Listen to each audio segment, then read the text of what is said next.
সবাইকে নমস্কার। বর্তমানে বাংলার যা পরিস্থিতি সেই সম্বন্ধে আমি কিছু কথা বলতে চাই। যেমন প্রতিটা মানুষের যেমন নাম আর পদবি আছে, ঠিক তেমনই দাঙ্গাবাজদের একটা ধর্ম আছে।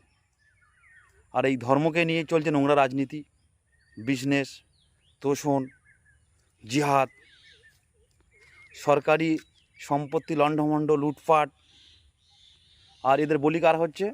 আম পাবলিক, সাধারণ মানুষ। এই সমস্ত দাঙ্গাবাজ ধর্মবাজদের বিরুদ্ধে গর্জে উঠুন, এদের মাথা ভেঙে দিন, শিকড় উপড়ে ফেলুন, নতুবা আজ ওরা বলি হচ্ছে, কাল আপনিও হবেন। একটা কথা ভাববেন, যুদ্ধ যারা চায় তারা কিন্তু যুদ্ধ করে না, আর দাঙ্গা যারা লাগায় তারা কিন্তু দাঙ্গা করে না। হ্যারাসমেন্ট কাদের হয়? আম পাবলিক, সাধারণ মানুষ। সরকারি আইন মানা সবার কর্তব্য, সবার উচিত। যারা মানছে না, যারা অশান্তি পাকানোর চেষ্টা করছে, তাদের বিরুদ্ধে কঠোর পদক্ষেপ এবং কঠোর অ্যাকশন নেওয়া উচিত। জয় হিন্দ।